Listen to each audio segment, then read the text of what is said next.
Kami mohon perhatian hadirin. Acara Studium Generale akan segera dimulai. Selamat pagi, salam sejahtera bagi kita semua. Pada hari ini, Rabu 15 Mei 2024, kita akan mengikuti Studium Generale bersama Wakil Presiden Direktur PT Bank Sentral Asia Tbk, Bapak Hendra Lembong. Dengan topik, Tips to the Working World and How Technology Can Help BCA Case. Acara hari ini akan diawali dengan menyanyikan lagu kebangsaan Indonesia Raya. Hadirin dimohon berdiri.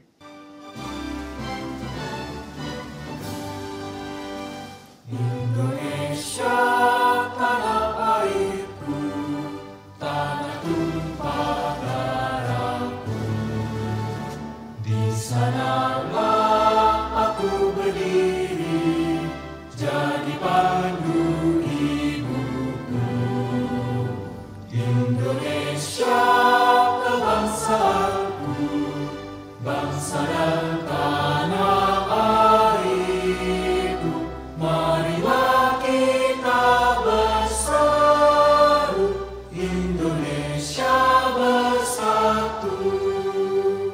Hiduplah tanahku, hiduplah negeriku, bangsaku, rakyatku semuanya. Bangunlah jiwanya, bangunlah badannya, untuk Indonesia Raya. Indonesia Raya, merdeka, merdeka, tanahku, negeriku yang ku cinta. Indonesia Raya, merdeka, merdeka, hiduplah Indonesia Raya. Indonesia Raya, merdeka, merdeka, tanahku, negeriku yang ku cinta. Indonesia Raya, merdeka, merdeka, hiduplah Indonesia Raya. Hadirin disilakan duduk kembali.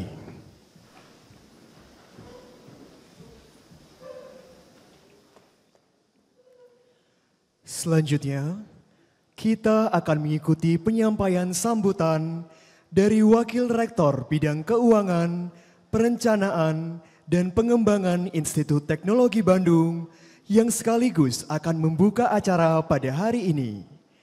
Kami silakan dengan hormat Profesor Insinyur Muhammad Abdu MT PhD.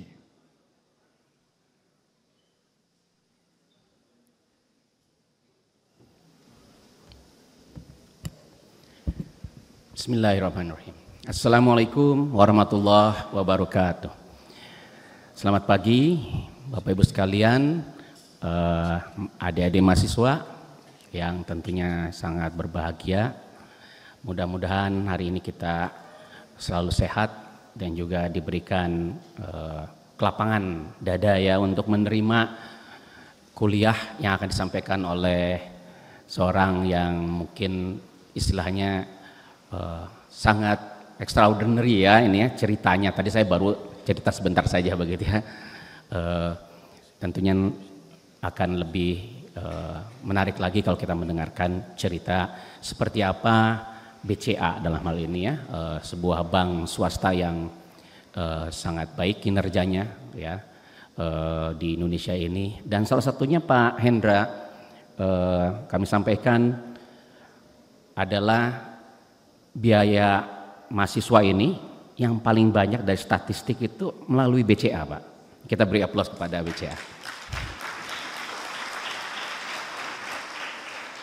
Kebetulan saya tadi pagi dikasih bocorannya itu.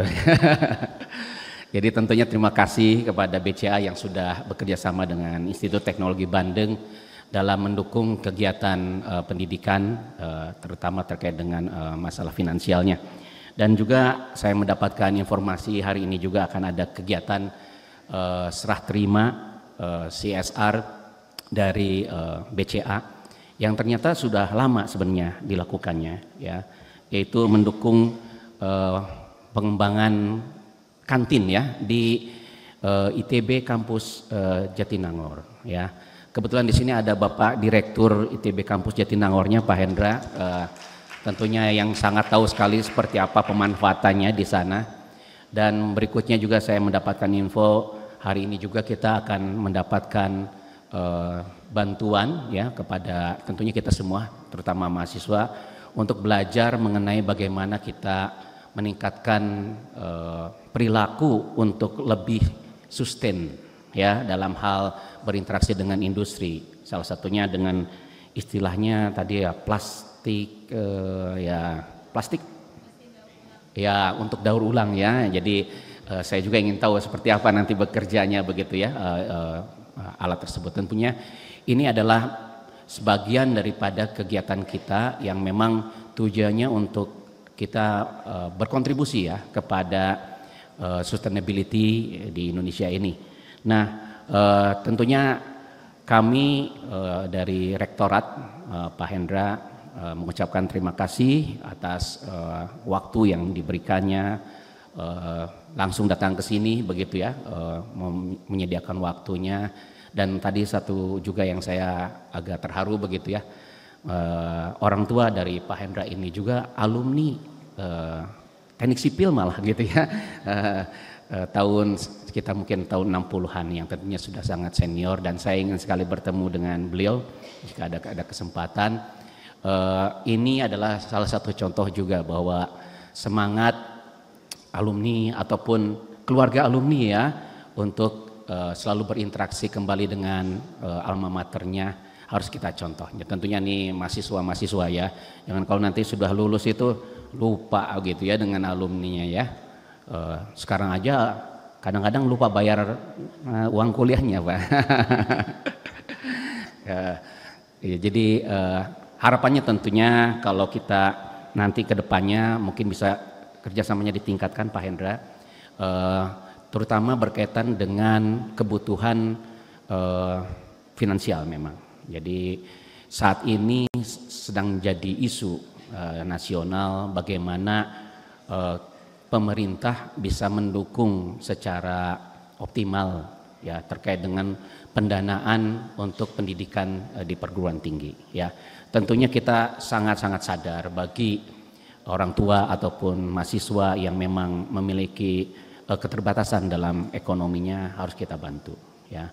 Tetapi bagi teman-teman orang tua ataupun mahasiswa yang memang diberikan kelebihan, tentunya itu juga bagian daripada kesempatan ya untuk juga berkontribusi membantu teman-temannya yang lain ya, dengan satu membayar secara full tentunya. Yang berikutnya adalah membantu dalam bentuk beasiswa. Dan saya yakin seperti perbankan-perbankan lain juga banyak alternatif-alternatif untuk bisa membantu mahasiswa menyelesaikan pendidikannya di sini. Termasuk mungkin kegiatan magang sekarang ini kan sudah bagian yang biasa juga dilakukan ya oleh perbankan-perbankan. Tentunya kita sambut Pak Hendra dan kawan-kawan untuk menyampaikan yang disebut sebagai studium generale. Saya pun ingin menikmatinya begitu ya. Selamat menikmati. Dengan demikian saya buka kegiatan studium generale ini dengan Bismillahirrahmanirrahim dan saya tutup. Assalamualaikum warahmatullahi wabarakatuh.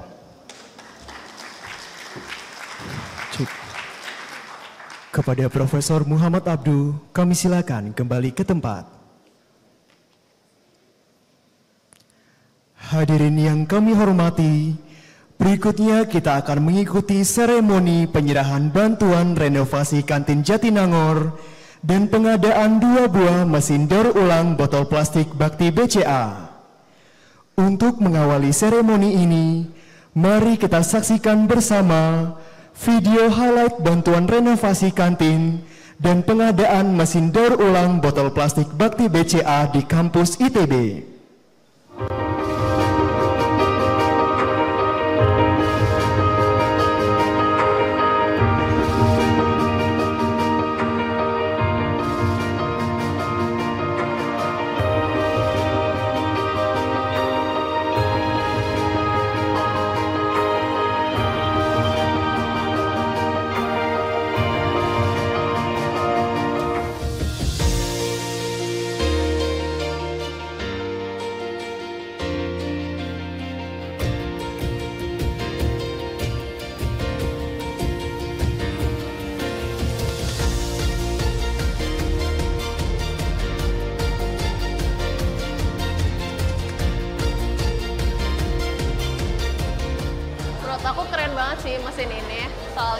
meningkatkan awareness mahasiswa tentang pemilahan sampah, sekaligus mengurangi sampah yang ada di lingkungan.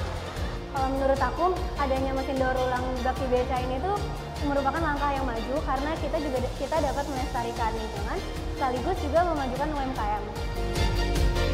Dengan adanya daur ulang ini, kita jadi concern terhadap sampah plastik yang kita gunakan. Kita tuh tidak hanya membuang sampah tersebut, tapi kita bisa mendaur ulangnya, menjadikan barang yang lebih berguna, biar sampahnya juga semakin berkurang.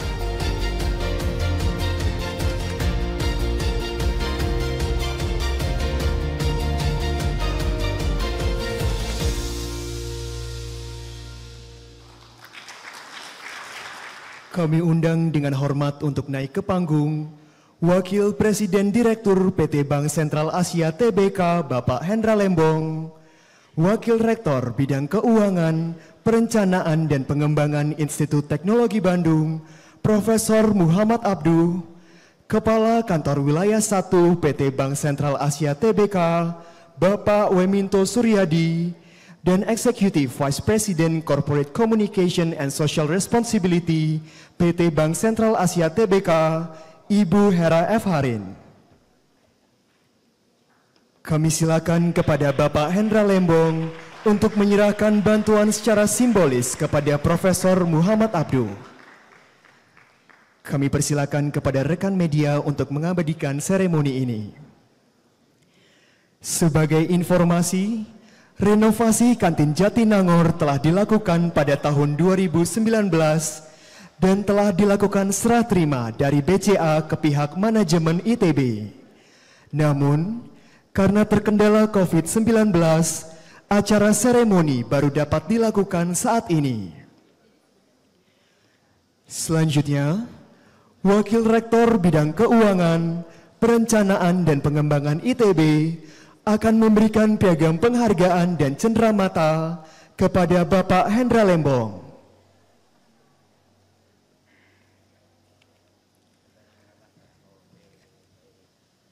Kepada Profesor Muhammad Abduh, kami silakan.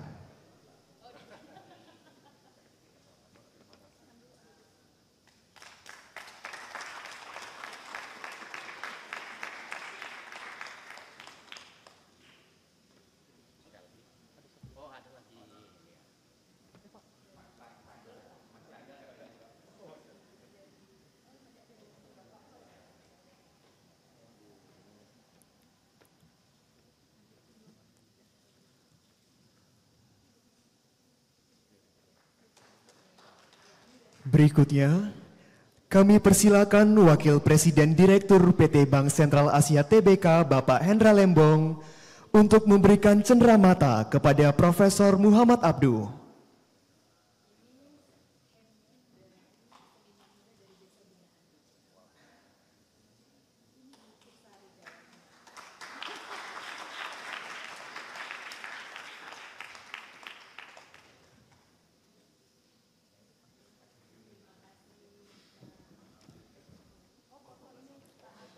Kami mohon untuk berfoto bersama.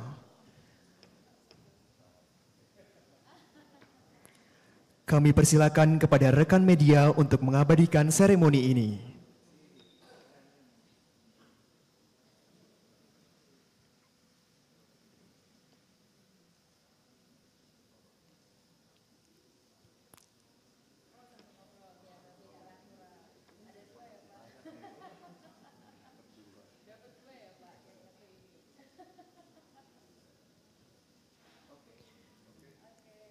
Terima kasih Bapak Ibu, kami silakan kembali ke tempat. Hadirin yang kami hormati, kita akan memasuki acara utama pada hari ini, yaitu Studium Generale, yang akan dipandu oleh moderator, yaitu Bapak Donald Christopher Lantu, ST MBA PhD. Beliau adalah Ketua Kelompok Keilmuan Manajemen Manusia dan Pengetahuan, dan juga Kepala Pusat Bisnis Berkelanjutan Sekolah Bisnis dan ITB. Kepada Bapak Donald Christopher Lantu, PhD, kami silakan.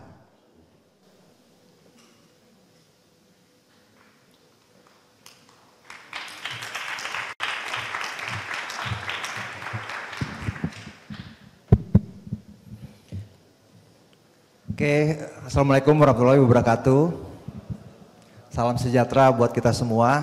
Yang terhormat Pak Abduh, Pak Pras, Pak Hendra, Bu Naomi, dan para dosen pengampu dari kuliah Studium Generale, Pak Hendra Lembong, dan segenap pimpinan BCA. Terima kasih banyak sudah mau datang. Ini kesempatan yang luar biasa ya buat kita, ITB, dan khususnya adik-adik mahasiswa nih untuk belajar dari orang hebat ya. Untuk belajar dari orang hebat. Ini teman-teman sudah pada sarapan atau belum nih? Belum. Oke, coba kita tes sudah sarapan atau belum. Sampurasun. Sebagian sudah sarapan ya. Horasbah. Oh, lebih sedikit lagi jumlahnya ya. Coba kalau kita tanya ini lebih banyak nggak jumlahnya? Annyeonghaseyo. Oh, sedikit. Ternyata kirain pendukung drakor banyak, ternyata sedikit ya. Jadi kita cukup lega ya. Masih suka sinetron Indonesia mungkin ya. Oke, senang bisa bertemu dengan adik-adik ya. Jadi kita sekarang kedatangan Pak Hendra Lembong ya. Hendra Lembong. Udah ada yang tahu belum siapa Pak Hendra Lembong? Siapa? Wakil Presiden Direktur BCA. Iya, ada tulisannya. Ada tulisannya ya. Ya kan? Coba kalau saya tanya, kalau jawabannya ya, kalian tepuk tangan ya. Tepuk tangan. Siapa yang ingin menjadi seperti Pak Hendra Lembong? Wah. Banyak yang mau jadi seperti Pak Hendra Lembong ya. Coba saya jabarkan lagi. Siapa yang ingin masuk teknik kimia S1-nya? Wah, sedikit Pak. Sedikit ya. Banyaknya mau masuknya stay atau FSRD mungkin ya. Siapa yang ingin kuliah di University of Washington? Wah. Teknik kimia di University of Washington. Ada juga, yes. Siapa yang ingin kuliah di Stanford University? Wah. Nah, itulah Bapak kita Pak Hendra Lembong ya. S1 Teknik Kimia University of Washington, S2 Engineering Economic Systems. Ini agak susah dipahami ya. Tapi kira-kira mirip dengan teknik industri tadi kata Bapak ya. Di Stanford University. Siapa yang ingin kerjanya di luar negeri?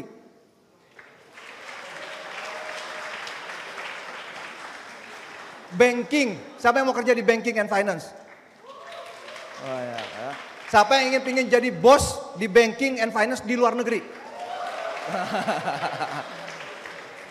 Nah inilah Pak Hendra Lembong ya. Lulusan Citibank 94 sampai 2009 ya Pak ya.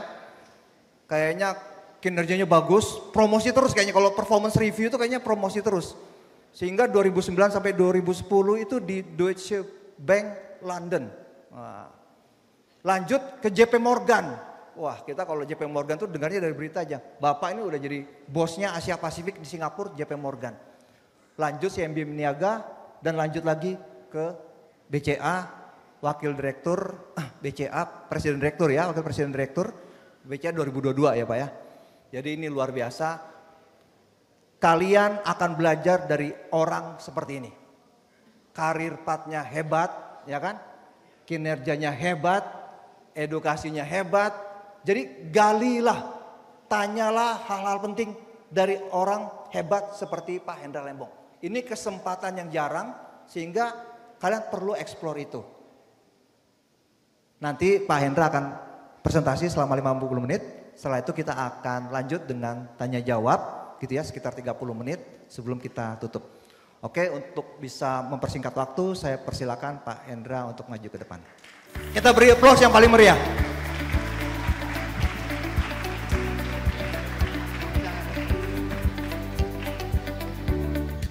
Assalamualaikum warahmatullahi wabarakatuh.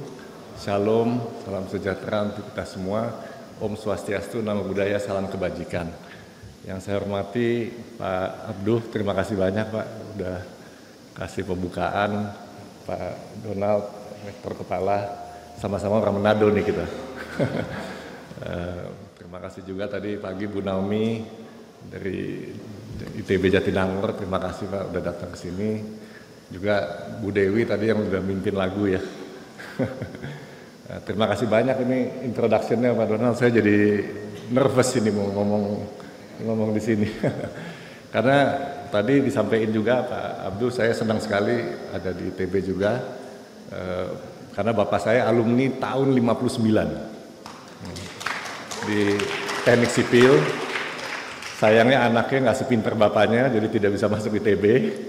Tapi ya begitulah, kita katanya banyak jalan menuju Roma. Jadi ya kita coba cari jalan lain. Tadi disampaikan katanya orang pintar bukan orang pintar Pak. Istilahnya saya coba banyak belajar dari 30 tahun di perbankan. Mungkin jumlah bosnya juga udah banyak. Setiap pekerjaan itu kita coba belajar dari yang lebih pintar. Jadi katanya kalau bergaul itu dari kecil saya dibilangin tolong cari teman yang pintar-pintar. Jadi kita juga tambah pintar. Meskipun kadang-kadang saya bilang ke ibu saya, kalau semua mikirnya kayak kita, yang orang pintar ngapain bergaul sama kita gitu kan. Tapi ya itu triknya bagaimana supaya kita terus jadi pintar. Nah mungkin langsung aja, saya lupa mau sampai ini. Tadi Pak Donald, kebetulan Pak Erlangga, Menteri, itu kita ada sesi, sama-sama kita alumni satu SMA dengan Pak Erlangga.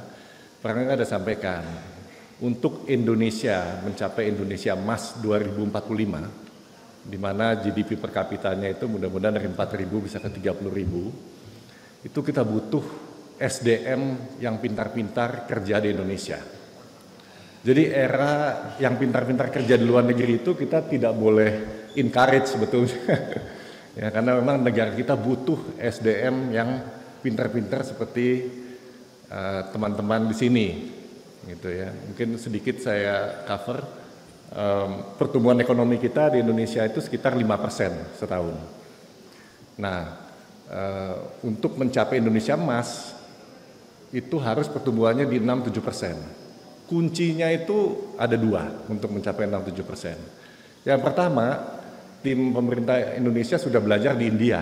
India itu tumbuhnya 7-8%. Dan ternyata kuncinya yang pertama adalah digitalisasi.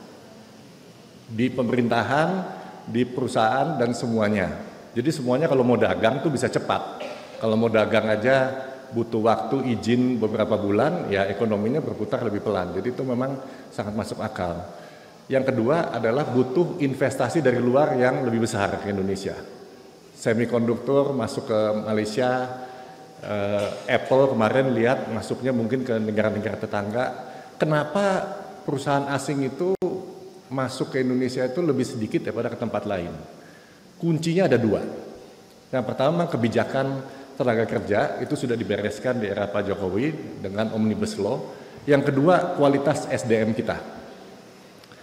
Jadi menurut info, average IQ di Indonesia itu 78. Itu makanya pemerintah yang baru itu memfokuskan bagaimana menaikkan gizi supaya IQ-nya naik dulu. Kalau IQ-nya kurang, diajarin apa aja susah.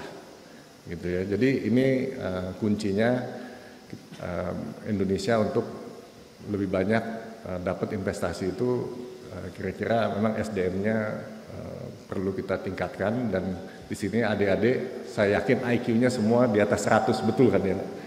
Jadi kita butuh adik-adik untuk kontribusi di Indonesia. Nah mungkin itu sedikit background.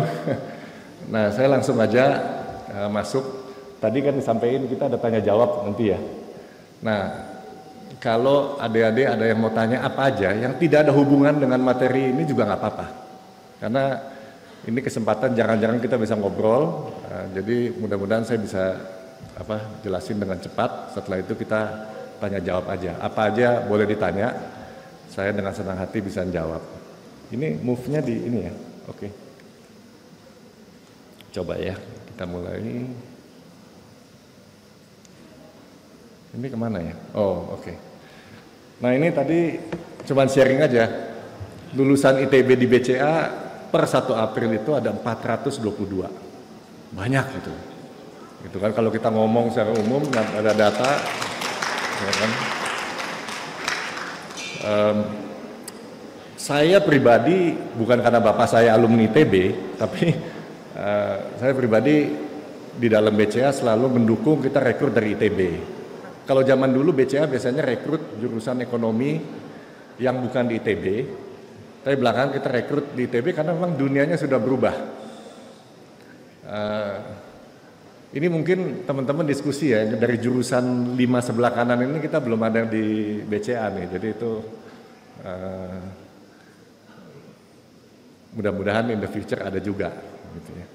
Tapi di kita lihatnya dengan digitalisasi yang ada, orang-orang teknik ITB dari ITB itu alumninya sangat besar kontribusinya ke BCA.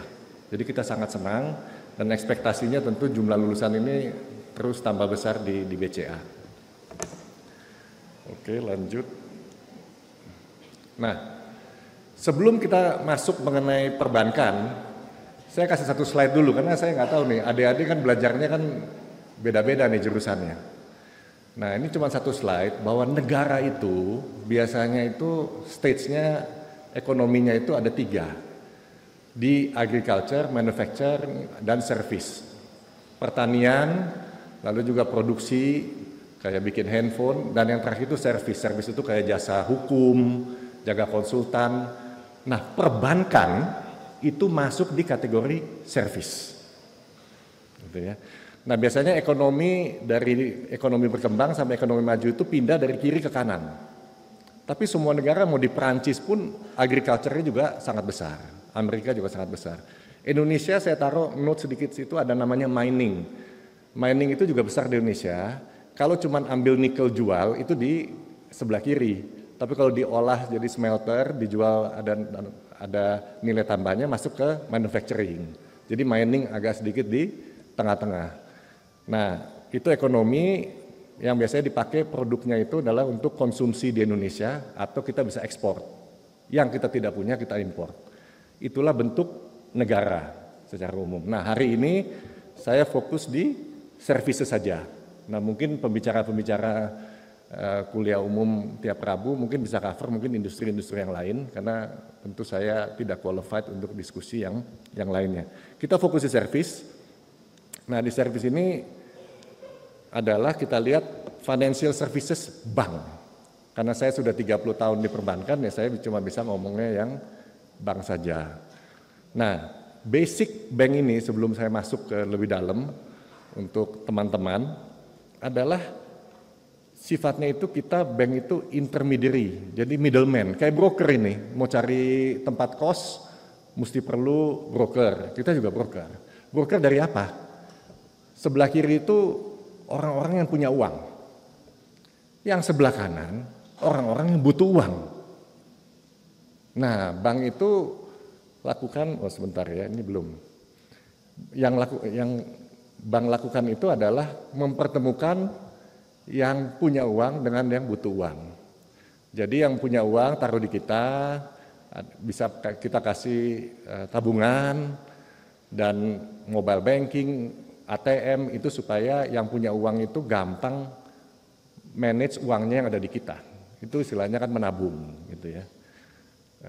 Kalau generasi saya tuh masih istilahnya tabanas dulu. Mungkin Pak Abdul masih ingat. Gitu. Jadi sekarang menabungnya di bank. Yang need money itu juga orang-orang yang butuh untuk usaha. Yang non individu itu biasanya bisnis, dia butuh modal untuk usaha, dia pinjam uang dari bank. Yang individu juga pinjam uang untuk punya rumah, beli mobil, belanja. Itu bank-bank siapin produk-produk untuk supaya kalian bisa belanja. Jadi itu basic function dari bank. Ya. Nah, kalau negaranya lebih maju atau masyarakat udah lebih mengerti, itu bisa nggak usah lewat bank.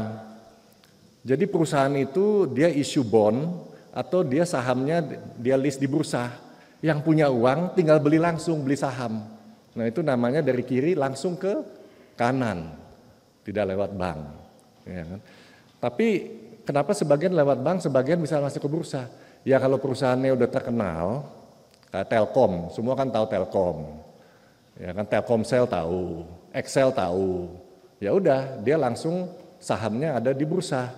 Kalian tahu, oh ini aman, ya udah kalian beli sahamnya. Jadi tidak perlu lewat perbankan. Tapi kan banyak kan masyarakat kita mungkin belum mengenal, jadi ya udah menabung saja di bank, nanti bank yang menyalurkan ke Telkomsel. Kita ada kasih pinjaman ke Telkomsel, kasih pinjaman ke Excel dan sebagainya. Jadi itu kira-kira basic ya, mudah-mudahan saya coba simplify bisnis perbankan dalam satu slide. Nah, lalu lanjut. Nah, jadi dalam bagaimana kita bisa lihat satu bank itu lebih sukses daripada bank yang lain. Ini prinsip yang kita lakukan setiap hari dan prinsip ini berlaku di bisnis apa saja. Jadi kalau kita mau ngapa-ngapain, mau lakukan bisnis, mau dagang, mau apakah itu perbankan, jual toko roti atau apa aja, mesti kita pelajari dulu kebutuhan nasabahnya seperti apa. Ya kan? Setelah itu kita mesti bikin solusinya, itu di sebelah kanan, yang benefitnya itu memenuhi kebutuhan nasabah. Itu dulu. Tapi itu belum cukup. Yang ketiga penting, hitung-hitungannya masuk nggak secara ekonomi. Kalau tidak masuk nggak kejadian. Jadi 3 hal ini sangat penting dalam hidup juga. Gitu ya. Mungkin di sini adik-adik ada yang mau cari pacar gitu ya. Nah, mau cari pacar ya yang dikejar itu mesti dipelajari dulu, dia butuhnya apa. Ya kan? Kalian punya nggak produk-produk yang pacar kalian mungkin mau gitu. Mungkin semuanya ketemu, tapi mungkin harga yang diminta kemahalan gitu. Maunya dibeliin motor segala, waduh, saya nggak punya uang, gagal juga. Tapi itu secara bisnis juga seperti itu. Di perbankan kita lihat, dengan COVID pandemi, itu pindah dari cabang, semua pakai mobile banking, betul kan ya? Nah, itu artinya apa? Kalau dulu kita tuh buka cabang, nah pada saat cabang kita banjir, tinggal kasih tahu bisa ke cabang sebelah. Mungkin ada berapa lama dari sini. Kita ada produknya. Tapi begitu digital, orang tidak boleh keluar rumah, mendadak produk kita tidak sesuai dengan customer needs-nya. Customer needs-nya dia butuh semuanya dilakukan dari rumah. Itu kenapa kita invest di mobile banking cukup besar. Nah, nanti akan saya cerita sedikit lah mengenai itu. Tapi harus hitung-hitungannya itu masuk. Kalau hitung-hitungan nggak masuk itu nggak jalan. Nah, kalau suatu negara, tadi masih ingat ya saya ngomong negara ya, itu secara hitung-hitungan masuk, pasti banyak private sector swasta yang dagang di situ. Adik-adik mau beli bakso, ada tukang bakso, harganya cocok, ya udah dagang. Di mana ekonominya itu tidak masuk hitung-hitungannya, itu role-nya pemerintah untuk masuk. Makanya kita ada beberapa sektor itu memang pemerintah. Contohnya apa? BBM. Kalau dihitung-hitungan, mau jual dengan harga yang normal, orang Indonesia teriak karena daya beli Indonesia tidak cukup untuk beli harga bensin di harga normal. Jadi pemerintah subsidi melalui Pertamina, bikin harganya terjangkau. Makanya di mana-mana ada Pertamina. Nah, perusahaan Indonesia lihat hitung-hitungan nggak mau. Yang berani masuk asing. Ada Shell kadang-kadang gitu kan. Karena dia mungkin cost-nya dari secara global lebih murah. Jadi hitung-hitungan masuk ya silakan. Tapi kalau perusahaan Indonesia suruh bangun susah. Nah, itu Pertamina yang bikin. Jadi ada kebutuhan, mesti ada bikin solusinya, hitung-hitungannya harus masuk. Kalau masuk pasti swasta kerjain, kalau tidak masuk biasanya sangat penting pemerintah kerjakan. Contohnya lagi apa? Bangun jalan tol. Kalau dihitung dibangun jalan tol di Jawa mungkin bisa untung, tapi di Indonesia Timur susah. Nah itu makanya pemerintah bangun di Papua, di Sumatera. Harus pemerintah yang bangun, kalau swasta lihat gimana mau balik investasinya. Jadi itu kira-kira saya kasih contoh mungkin dari sehari-hari dan juga dalam perbankan. Ini yang kita pakai dalam melakukan keputusan kalau adik-adik ngapain ya BCA lakukan ini ya. Itu biasanya karena ada customer needs yang kita coba penuhi, gitu ya. Dan hitung-hitungannya masuk, makanya kita kerjain. Nah itu sedikit sharing mengenai bisnis. Nah yang berikutnya, ini yang terakhir katanya kan tips to the working world. Karena saya sudah 30 tahun. Ini buat adik-adik yang udah mau lulus misalnya untuk lihat.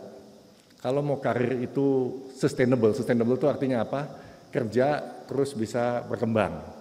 Ini perlu 3 hal yang mesti dilihat dan direview setiap kali. Kalau 3-tiganya ini bagus, biasanya tuh karirnya bagus. Yang pertama memang pekerjaannya sesuai dengan passion. Ini pasti orang sering ngomong. Sesuai dengan hobi gitu.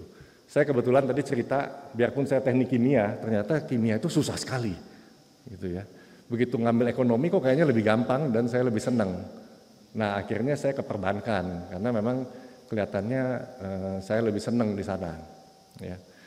Nah waktu saya perbankan tahun 94-95 itu, mungkin di sini belum ada yang lahir, itu lagi populer kerja di investment bank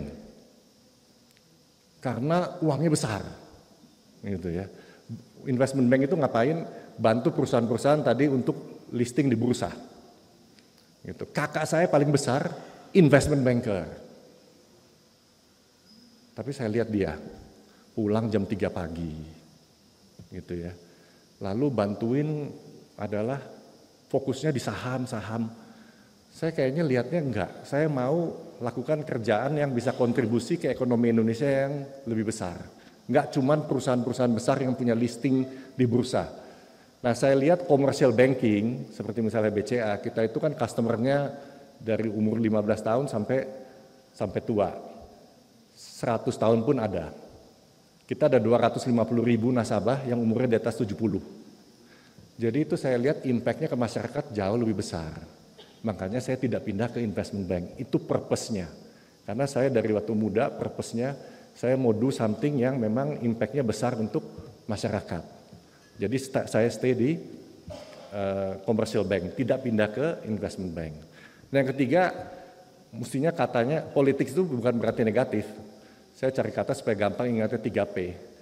Politik itu artinya, katanya kalau orang Amerika bilang, ada istilah three is a crowd.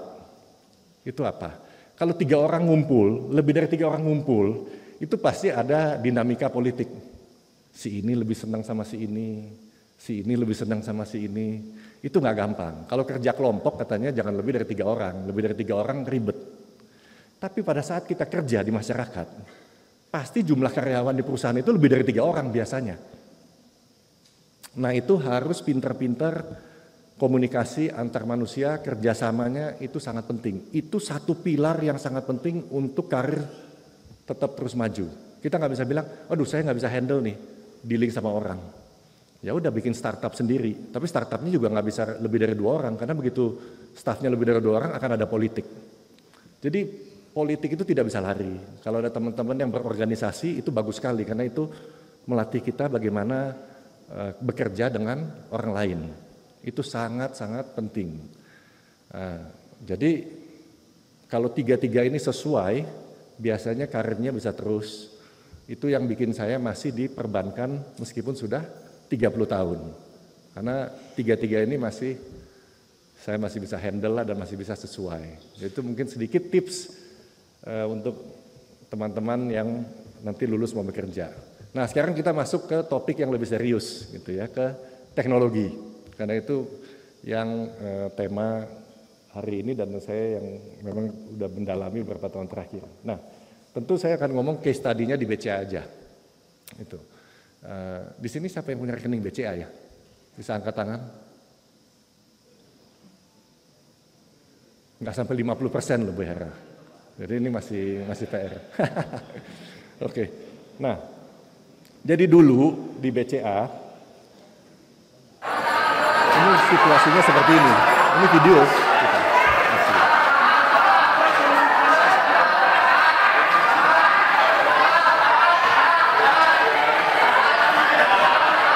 Kira-kira gitu lah ya, lanjut deh. Sampai ada singkatannya BCA itu Bank Capek Antri. Karena seperti itu. Nah kita bilang, oh bagus dong banyak nasabah mau pakai BCA. Ya kalau servisnya kayak begitu lama-lama orang capek juga suruh antri. Tapi kalau adik-adik pergi ke BCA sekarang seperti ini. Tidak ada lagi antrian. Waktu saya masuk BCA 2020, nasabah BCA 18 juta. Sekarang 31 juta. Jadi kalau memang nggak dengan teknologi ya ruangannya akan penuh gitu ya. Nah itu ada kebutuhannya semua orang kan butuh perbankan, butuh banking.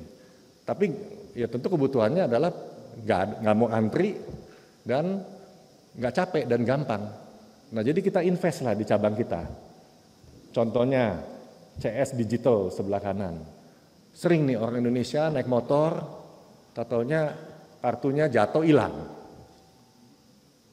Waduh, habis itu hilang, mesti datang isi form, tunggu kartu di print, kirim. Loh saya mau transaksi bagaimana, mau ambil uang bagaimana gitu kan. Jadi kita invest di mesin. Kalau adik-adik datang ke BCA, ada yang namanya mesin CS Digital, itu langsung tinggal taruh jari, taruh KTP-nya sesuai, keluar kartu baru. Tidak usah antri, tidak usah ngomong sama orang, lewat mesin langsung keluar. Itu mesin kita lihat, kita desain, dan ini cuma contoh aja. Ya. Orang juga capek antri gitu, jadi ada namanya e-branch dengan aplikasi. Dia bilang, oh saya lagi di sini nih, saya mau datang ke cabang ini. Kita kasih tahu datangnya jam segini karena jam sekarang ini lagi rame. Ya kan? Mendingan ibu ngopi aja dulu karena ini lagi jam 11 mungkin kosong. Ya udah jadi orang kan kalau sehari sebelumnya dikasih tahu seperti itu ya dia akan plan jadwalnya sesuai. Jadi tidak ada antrian. Jadi ini ada kebutuhan yang terus diberikan kita ya kita coba bikin solusinya gitu ya. Nah kayak mesin-mesin ini tuh kita beli dari China. Waktu kita review mesinnya ada bagus dari Jerman. Tapi yang tadi ingat gak? Secara hitung-hitungan, wah kalau dari Jerman bayar euro kok kayaknya mahal gitu, gak masuk. Kita coba aja dari China, oh ternyata oke juga gitu ya. Tapi kita tuh cash processing kita kalau di Jakarta itu kita pakai robot besar. Itu dari Jerman. Karena cuma Jerman yang bisa. Jadi kita hitung-hitungan ya kalau cuma satu robot bisa lah. Jadi itu ada kebutuhan, kita create produknya tapi economicsnya hitung-hitungan harus masuk. Itu yang penting. Oke kita lanjut. Nah ini juga penting, kalau kita cuma bikin saja, gimana improve-nya? Nah kalau lihat slide gini kan bingung ya, tapi message-nya cuma satu. You can only manage what you can measure. Artinya apa? Kita bisa jadi lebih baik kalau itu sesuatu kita bisa ukur.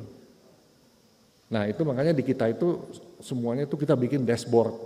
Makanya ada jurusan baru di universitas itu data science Pak. Ya kan katanya. Karena data kita banyak sekali dan dengan data ini kita jadi tahu mana yang kita mesti beresin. Kalau dulu tanpa data kita nggak tahu. Komplainnya, ATM-nya sering rusak. Loh, tapi dengan data ini kita tahu rusaknya itu karena uangnya nggak ada atau jaringannya yang bermasalah atau apa, itu semuanya data. Jadi kalau adik-adik belajar statistik di sekolah kok kayaknya kurang bagus, ya pelajarilah, ini sangat berguna. Karena ini semua statistik yang dipakai untuk supaya kita lebih bagus.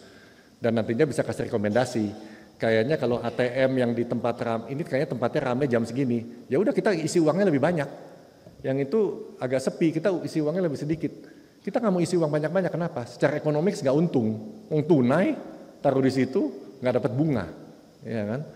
Jadi kita punya analytics tuh harus tajam, supaya setiap orang mau ambil uang di ATM, uangnya ada. Tapi nggak boleh kasih kebanyakan, jangan sampai terlalu sedikit. Ya kan? Nah itu semuanya pakai statistik reporting untuk bantu kita bikin prediction dan kasih rekomendasi. ATM ini diservis 2 kali seminggu, yang lokasi sana sekali seminggu aja, yang ini mungkin tiap hari mesti diisi. Gitu ya, itu semua berdasarkan statistik. Nah itu kan kerjaan-kerjaannya ya. Nah, kita coba lanjut. Nah ini juga penting, saya coba daripada kita ngomong terlalu technical, ngomong tadi customer needs. Biasanya kalau kita bikin selama ini desainnya, desain itu tuh taman seperti itu. Tapi yang pengguna biasanya itu maunya begitu, motong, gitu. Nah ini sangat penting pada saat kita mau bikin sesuatu, kita tuh sering lihatnya berdasarkan kacamata kita. Ini bagusnya begini, loh tapi yang mau pakai siapa? Itu sangat penting di interview yang mau pakai produk kita itu siapa, dan pastiin kalau dia maunya motong ya ini Sayang kalau kita bikinnya seperti ini gitu ya. Jadi itu bisa diingat-ingat bahwa istilahnya apa, kalau zaman dulu kita bilangnya jangan sok pinter. Ya kan? Pokoknya kita stay hungry, stay foolish katanya. Ya udah kita tanya terus user itu maunya apa. Ya udah, karena kadang-kadang seperti ini yang kita alami di dunia nyata. Nah, jadi yang kita bikin apa? Nah, sedikit contoh di sini teman-teman yang sudah punya BCA bisa bantu jelasin ke teman-teman yang belum punya BCA gitu ya. Saya kasih contoh beberapa. Di sini ada yang pernah dengar BCA keyboard. Ada yang udah pakai BCA keyboard nggak? Cuma satu. Waduh, luar biasa. Nah, nanti boleh ceritain. Kalau saya sih kebanyakan udah pakainya BCA keyboard. BCA keyboard, jadi di keyboard setting handphone itu bisa pertama download dulu BCA keyboard. Habis itu di settingnya bisa dirubah ke ada logo BCA-nya di situ.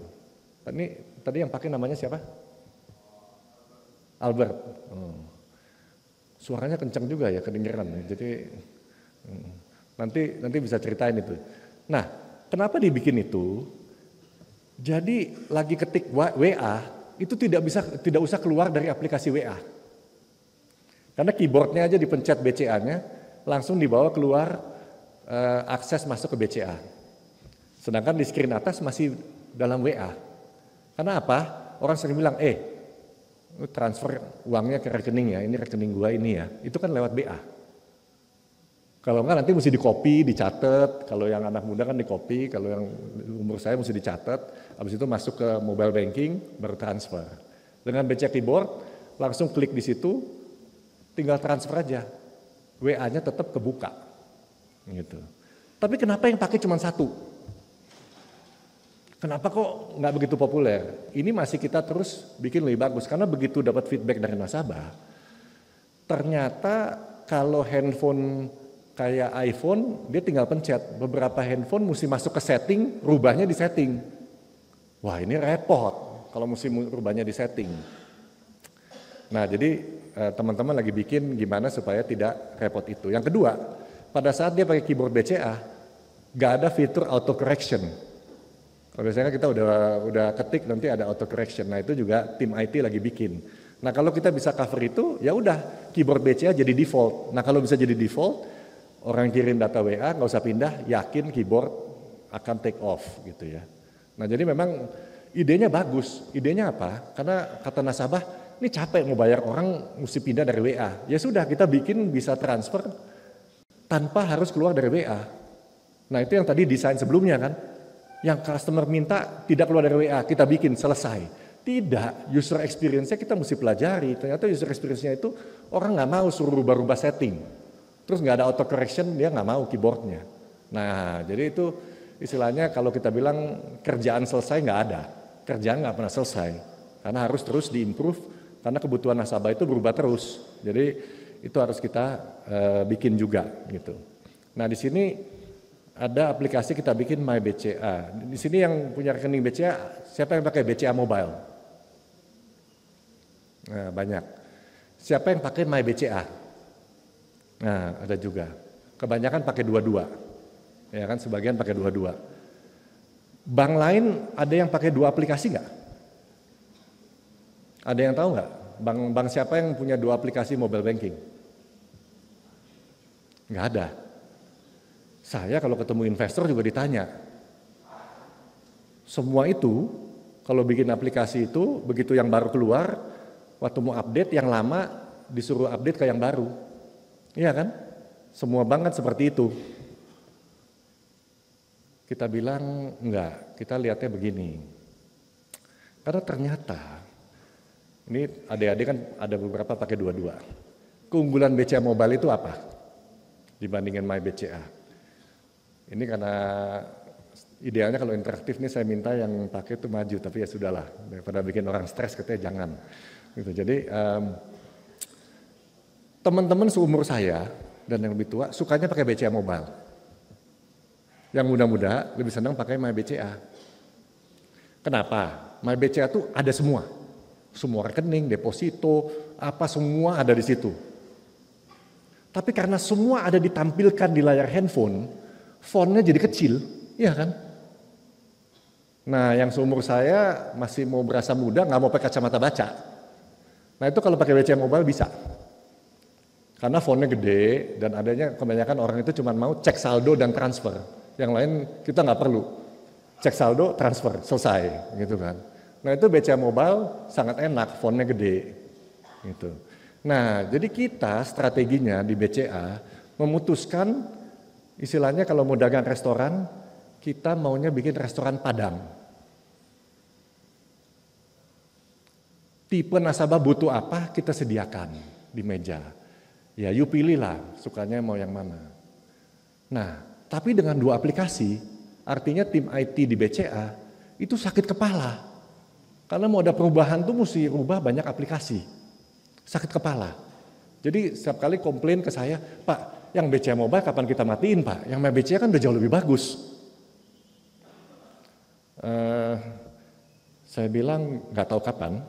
Mungkin sampai saya pensiun juga belum selesai. Belum kita pindahin. Kenapa? Ya karena masih banyak yang lebih seneng itu. Nah, logiknya kalau kita paksa nasabah itu upgrade, yang mau belajar sih oke-oke aja. Orang yang nggak mau belajar dia kan kesel kan. Loh, saya lagi udah seneng pakai aplikasi ini dan udah puas, kenapa dipaksa ganti dengan desain yang berbeda? Nah, kita nggak mau paksa itu. Yang mau silakan, yang tidak mau kita ini. Istilahnya kalau mau nasabah gampang, kita harus mau repot. Kalau kita mau gampang, satu aplikasi. Nasabah yang repot, mesti belajar lagi. Nah, ini adalah konsep bisnis di kita. Kita mikirnya bagaimana customer needs tadi, bagaimana customer itu gampang. Kalau bikin kitanya repot, ya sudah, namanya dagang kitanya repot gitu kan. Tapi dengan 2 aplikasi lebih mahal, iya, kita mesti hitung-hitungan lagi kan economics-nya gitu. Nah, itu makanya bagaimana kita bikin cost kita lebih murah terus gitu. Nanti saya akan ngomong ke sana. Nah, ada yang bilang MyBCA bagus, tapi bunganya kecil katanya di BCA. Terus kurang kekinian. Kita perlu yang kartun-kartun yang bagus-bagus gitu ya. Wah, saya bilang susah juga nih kalau terlalu muda begini, nanti pengguna yang lama bagaimana? Kita kan nasabahnya kan dari umur belasan tahun sampai 70-an. Ini makanya saya buka jaket. Ini ada namanya Blue. BCA Digital. Di sini ada yang udah download Blue? Angkat tangan gimana? Ada sebagian juga. Desainnya itu benar-benar buat anak-anak muda. Tapi orang suka bilang, anak-anak muda senangnya begini. Ini juga asumsi bahwa semua anak muda itu seleranya sama. Enggak juga, kemarin ketemu teman anaknya 16 tahun, dia maunya pakai BCA Mobile. Loh, kok maunya BCA Mobile? Soalnya paling simple. Kan ada orang juga yang mau simple, ada yang orang mau suka canggih-canggih. Akhirnya kita ada BCA Digital, yang kalau kalian download, desainnya itu anak muda sekali. Thinkingnya apa? Restoran Padang tadi. Begitu ada orang datang, dikasih menu gini banyak, makanan ini nggak ada, kita bikin. Ada lagi nasabah, yang ini nggak ada, kita bikin, gitu. Ya kan, selalu hitung-hitungan. Kalau sudah tidak populer, kita matikan. Apa yang barusan kita matikan? Ini yang Bapak Ibu di depan mungkin masih ingat. SMS banking. Itu baru kita matikan 1 tahun yang lalu. Kok baru 1 tahun yang lalu? Karena generasi umur 70 tahun ke atas itu suka pakai SMS banking. Kenapa dia suka pakai SMS banking? Kan saya ketemu. Kan enak SMS banking, tinggal star ini dapat saldo. Tidak usah ingat user ID, tidak usah ingat password, langsung dapat angkanya. Itu SMS banking. Tapi kan kita edukasi terus sampai penggunanya sekitar tinggal 20.000, nah kita matiin yang 20.000 ya sudahlah. Ya kan? Kenapa lama? Karena yang tua-tua ini duitnya paling banyak, iya kan? Bapak ibu kalian kan duitnya lebih banyak dari kalian. Kakek mungkin duit lebih banyak lagi. Jadi kita nggak bisa paksa sampai yang generasi itu makin sedikit. Nah baru kita matikan tahun lalu SMS banking. Di mana istilahnya restoran Padang kita udah lihat nih. 9 dari 10 itu tidak makan nih makanan yang ini. Udah kita cabut, nggak banyak yang komplain. Jadi itu konsep nasi Padang. Tapi dengan teknologi itu compromise ekonomi itu bisa jadi advantage. Mungkin adik-adik pernah dengar security dengan convenience itu bertolak belakang. Minta passwordnya itu yang ideal supaya tidak kena hack. Itu passwordnya itu 15 digit. Ada huruf besar, ada tanda seru, ada huruf kecil, ada angka, ada ini itu, ada itu. Ini pusing kan orang. Lebih secure tapi less convenient. Tapi bagaimana lebih secure tapi tidak merubah convenient? Saya kasih contoh, waktu itu ini namanya by BCA, di BCA Mobile kita bikin namanya teknologi biometrik. Biometrik kan biasa ya, di handphone punya biometrik. Nah kita bikin biometrik yang berbeda. Biometrik itu kita cek ke Dukcapil dan ke database kita. Waktu itu sempat mungkin kalau di sini mungkin jarang yang kena, tapi 2 tahun lalu itu lagi marak tuh orang kena hipnotis katanya. Padahal sih bukan kena hipnotis, diteleponin dengan nada yang manis, dikasih semua, nomor ATM dikasih, PIN dikasih, semuanya dikasih gitu. Karena katanya yang telepon dari BCA, minta semua data dikasih. Padahal kita udah sosialisasikan nggak pernah jangan kasih ini, tapi tetap orang kasih. Teman saya ketipu gitu kan, teman saya kebetulan cewek lah gitu. Nggak bisa diteleponin jam 12 malam, terus ngomongnya pinter banget dan dia kebetulan masih cari jodoh. Nah ini ternyata dia kasih semuanya gitu kan, tapi ternyata habis itu uangnya dikuras. Nah kita bisa bilang itu bukan salah kita, siapa suruh dia kasih semuanya. Tapi karena perbankan itu dianggap critical industry, makanya waktu COVID harus buka. Kalau orang kita ternyata IQ-nya masih bisa digituin, kita harus punya tanggung jawab lebih. Akhirnya kita develop biometrik di mana, jadi kalau kasih ATM, nomor ATM, kasih PIN dan sebagainya, yang dia lakukan itu seakan-akan penipu itu punya handphone baru. Dia pakai nomor ATM kalian, PIN semua, download di handphone dia. Kalau kalian beli handphone baru kan download lagi aplikasinya kan. Dan masukin lagi semua. Jadi kalau dia kasih semua ya ini seakan-akan tuh penipu itu register sebagai kalian. Habislah uangnya. Nah kita introduce biometrik. Artinya apa? Setiap nasabah kita ganti handphone pun harus nyalain kamera. Kita cek mukanya sama nggak dengan database kita, atau yang kalau belum pernah ada di database kita cek ke Dukcapil di KTP. Tapi ini lucu, banyak juga masalah lain timbul. Kenapa? Karena yang suksesnya itu 70%. Karena sumur seperti saya, tapi KTP saya fotonya kan 18 tahun, begitu dicek nggak cocok. Nggak cocok, harus telepon halo BCA. Staf kita lihat. Terus di interview, oh iya bang benar, Ibu Naomi. Oke, kita approve, baru dia bisa download. Itu kan bikin inconvenient sebetulnya. Kenapa inconvenient? Ya jadi orang mesti telepon, mau ganti handphone aja kok mesti telepon. Tapi ternyata saya share ini kejadian di Indonesia yang seru-seru. Begitu dia face bio dinyalain, namanya Ibu Hartimah. Tapi yang muncul anak muda laki-laki. Penipu. Oh bukan, saya anaknya. Oh, ya memang ibu saya kasih saya supaya, berarti kan ibunya udah tua. Jadi dia yang operate mobile bankingnya. Sah-sah saja. Tapi kita mana tahu dia penipu, bisa aja dia ngaku anaknya. Jadi kita minta datang ke cabang, bawa surat kuasa, ibunya mesti tanda tangan, kita mesti bisa verify.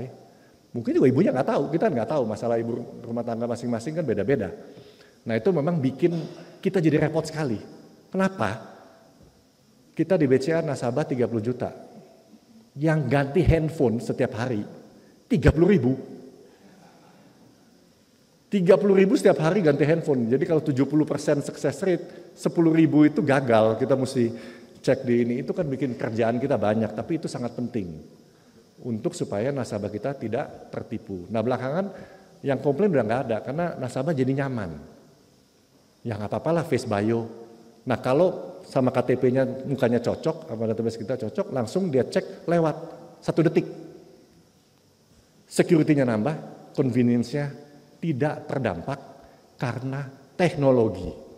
Jadi itu pentingnya teknologi itu membantu kita supaya convenience-nya itu tidak terkompromis biarpun security-nya naik.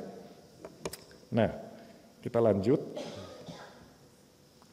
Nah katanya anak-anak muda kita mesti ngomong teknologi tren sedikit. Mudah-mudahan kan teman-teman lihat. Ini sekitar 7 hal, mungkin yang cepat aja. Metaverse dan NFT. Wah ini kan super hot tahun lalu. 2 tahun lalu. Sekarang nggak begitu kedengeran. Apa kita invest? Kita invest sedikit-sedikit. Coba beli tanah di Metaverse, mahal nggak jadi. Gitu kan. NFT. Tapi itulah teknologi, berubah sangat cepat. Tapi yang lain, ini hati-hati dengan namanya kripto Bitcoin. Di sini siapa yang udah pernah coba beli kripto? 1, 2, pelan-pelan mulai naik nih, agak-agak ini. Gitu ya. Ini hati-hati. Kenapa saya bilang hati-hati? Karena kalau beli saham, itu ada lihat bisa dianalisa perusahaannya. Terus kasih dividen. Kripto ini sebetulnya setengah-setengah judi ini. Ya kan? Tapi memang orang kita suka judi. Makanya di masyarakat itu pemerintah mau berantas judi online nggak akan gampang gitu ya. Karena memang ada Piala Dunia aja semua langsung taruh gitu kan. Siapa yang menang gitu kan supaya judi. Memang itu yang funnya. Nah hati-hati, saya lihat data. Waktu Bitcoin turun, yang beli Bitcoin langsung orang Indonesia turun banyak. Bulan Maret begitu Bitcoinnya naik ke 62.000, naik 700% di bulan Maret. Hati-hati karena sejak bulan Maret sampai sekarang harganya nggak naik lagi. Karena sebetulnya Bitcoin ini dinominasi oleh pemain-pemain besar yang bisa tuh mobilize market. Ini kayak saham. Orang-orang kaya semua beli, harga naik. Orang-orang kaya jual semua, harga turun. Kita investor kecil cuma bisa berdoa. Itu yang saya bilang agak hati-hati karena ini tidak ada underlying. Bisa untung, bisa rugi. Ya. Tapi kalau ada tabungan ekstra buat belajar, silakan. Tapi jangan uang sekolah ITB dimasukin ke kripto. Nah itu jangan.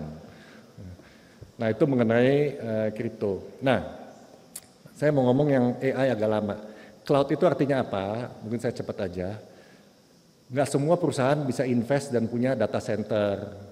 Nah kalau yang nggak ngerti teknologi ya tinggal masuk ke cloud. Itu data center yang bisa bayarnya ketengan. Ini kayak mau handphonenya beli prepaid atau beli postpaid.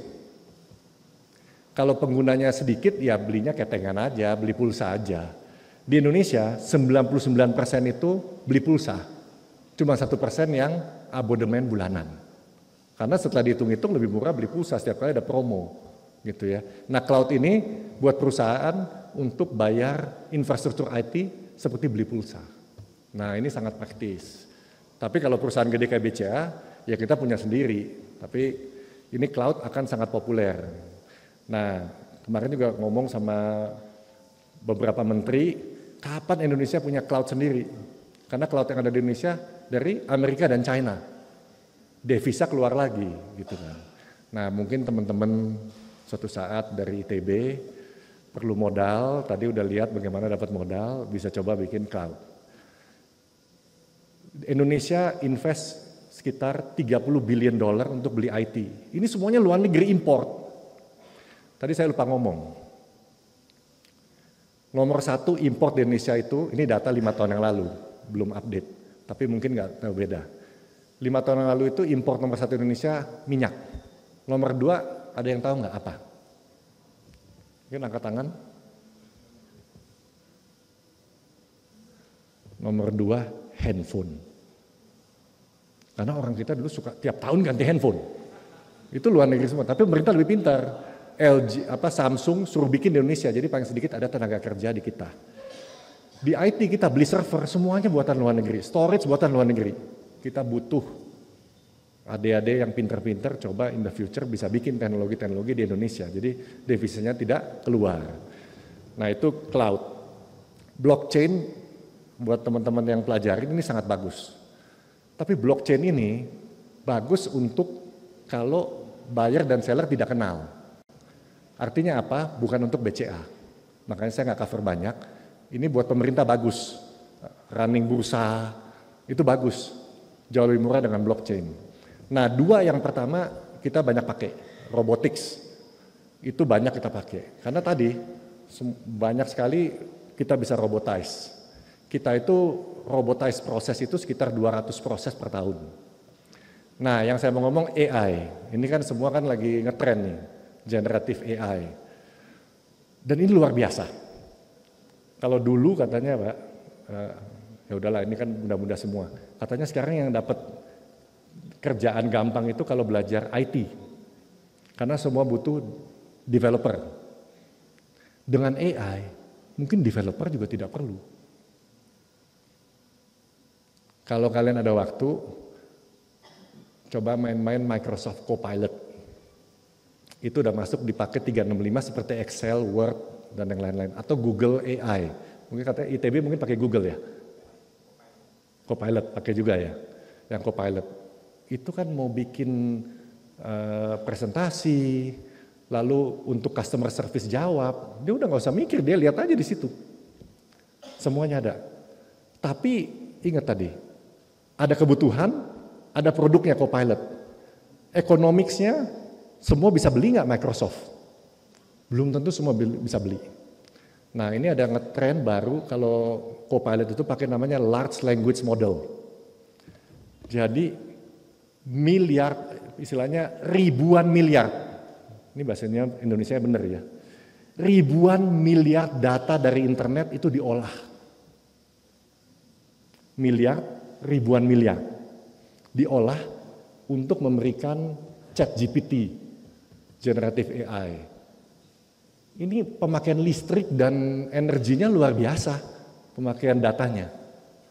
Nggak semua mungkin butuh itu. Jadi sekarang beberapa perusahaan startup itu bikin namanya small language model. Dia bukan ribuan miliar tapi beberapa miliar data. Masih cukup besar tapi jauh lebih kecil dan kebutuhannya mungkin cukup gitu loh untuk perusahaan kecil untuk dia bikin programming. Jadi IT BCA udah mulai pakai Copilot. Jadi kalau mau program kita suruh Copilotnya program dulu, kita tinggal utak-atik. Gitu ya. Jadi ini teknologi yang tadinya mesti dibikin semua dengan cepat bisa berubah. Kalau dulu Pak Abduh katanya kita belajar teknik, mungkin ilmu kita bisa valid 10-15 tahun. Setelah itu mesti belajar lagi. Ilmunya sudah ketinggalan, makanya harus belajar terus. Sekarang di teknologi Pak, yang dipelajari di universitas, dalam 6 bulan udah outdated. Mesti belajar lagi. Jadi saya suka ingetin ke teman-teman, jangan terlalu pusing yang dipelajarinya, yang penting di sekolah itu adalah belajar bagaimana supaya belajar cepat. Belajar lebih cepat dari orang lain, itu lebih penting. Karena terus banyak yang baru, ilmu yang dari ITB adalah belajar lebih cepat daripada yang bukan dari ITB. Nah itu yang lebih penting. Ya, nah itu AI sedikit development kita banyak sekali pakai. Misalnya AI itu apa? Credit card fraud. Ya kan? Wah, kredit card saya hilang. Nah, ada yang hilang benar-benar atau enggak, pakai di luar misalnya hilang, misalnya gini, pakai AI. Dia tarik uang dari ATM di Jakarta. Habis itu dia tarik uang lagi di Surabaya dalam 2 jam. AI kita langsung bilang, loh ini nggak mungkin dalam 2 jam dia di sini, ini pasti kita harus blok. Ini sesuatu yang kemungkinan fraud.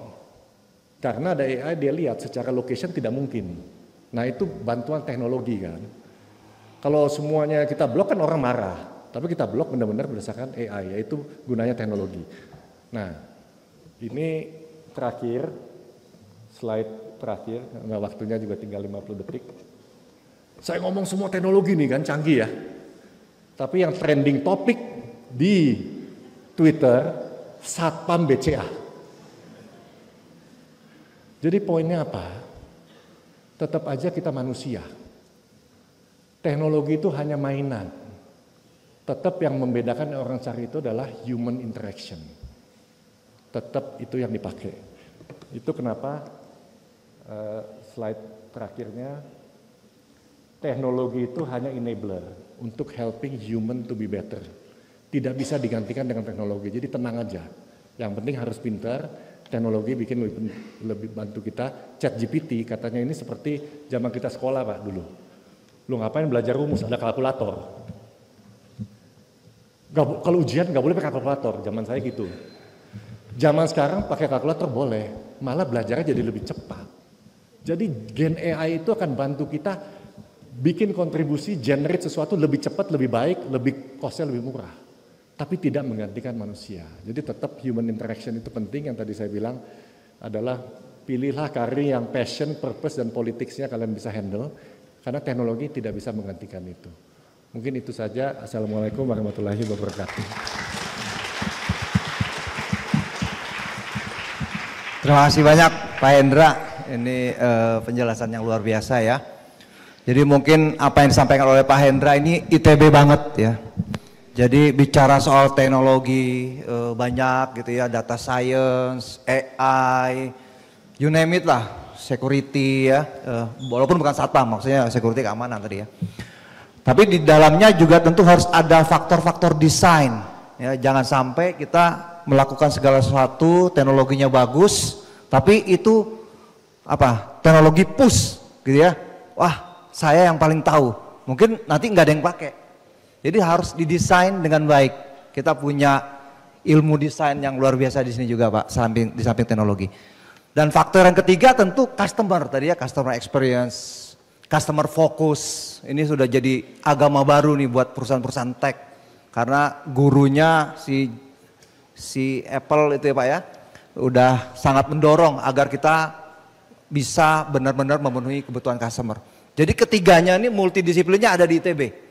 Jadi Pak Hendra tadi tuh mendorong agar kita juga belajar multidisiplin. ITB juga udah mulai mengarah ke multidisiplin ya Pak Abdul ya. Jadi benar-benar kita berusaha untuk agar mendorong mahasiswa kita, murid kita bisa belajar berbagai dimensi yang mungkin dibutuhkan nanti pada saat dia lulus dari ITB. Dan tentu juga bagaimana belajar untuk bisa belajar dengan cepat. Karena tadi ilmu kita bisa jadi sudah tidak relevan. Kita harus terus beradaptasi ya, beradaptasi. Kalau kita lihat ilmu evolusi ya kan, yang tidak bisa berevolusi, tidak bisa beradaptasi, itu akan punah. Nah, agar kita tidak punah gara-gara AI, sebenarnya bukan AI yang menggantikan manusia, tapi manusia yang menggunakan AI, yang menggunakan manusia yang tidak menggunakan AI gitu ya. Jadi kita harus belajar bagaimana menjadi pembelajar yang cepat. Kira-kira kayak Pak Hendra gini ya, tiap tahun perform. Nah ini kita perlu belajar. Jadi ini insight yang sangat menarik. Sekarang kita buka pertanyaan, tapi mungkin tadi ada permintaan dari BCA untuk menyampaikan video dulu ya Mas ya. Sebelum tanya jawab, oke ada satu video. Semua Silahkan. berawal dari sini. Apa yang dinikmati hari ini adalah hasil dari benih yang ditanam di masa lalu dan akan terus berbuah di masa depan. Itulah kenapa bicara masa lalu, kini dan nanti menjadi sebuah kesatuan. Semua penting buat kita. Ya, kita. Sama halnya dengan bakti yang kita lakukan. Jejaknya bisa kita rasakan hari ini. Apalagi kalau dijaga bersama, masa depan bisa menjadi lebih cerah.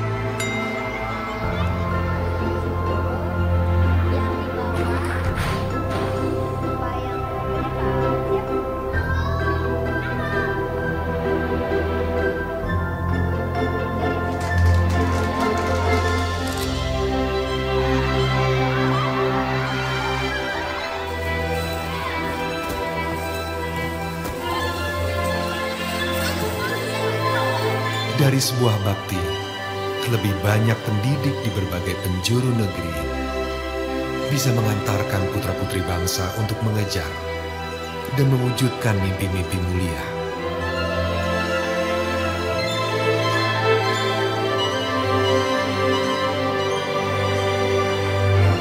Mereka tumbuh kuat, berdiri tegak, menjadi fondasi bangsa yang lebih hebat lagi.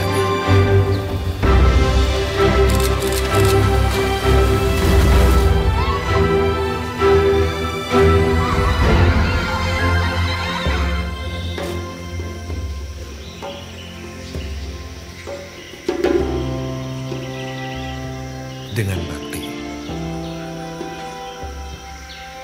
maju itu jadi milik semua.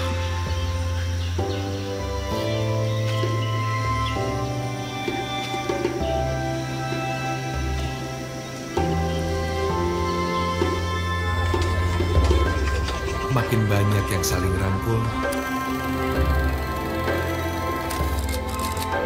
makin banyak warga Nusantara yang bisa ambil bagian dan jadi lebih unggul.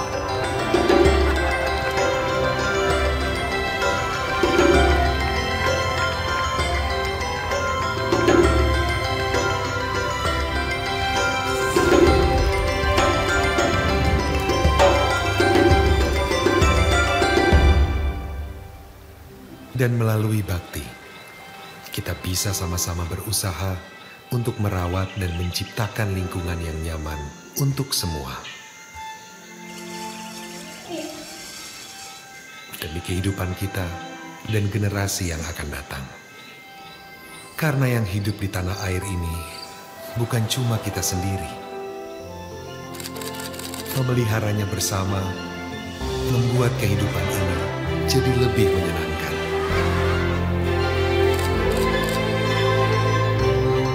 Dari bakti setitik, lama-lama jadi bukti yang terus ada sampai nanti. Sampai nanti, sebentar. Cerita tentang bakti belum beres sampai di sini dan memang tidak akan pernah selesai. Karena kita akan ciptakan lebih banyak jejak bukti bakti bersama-sama.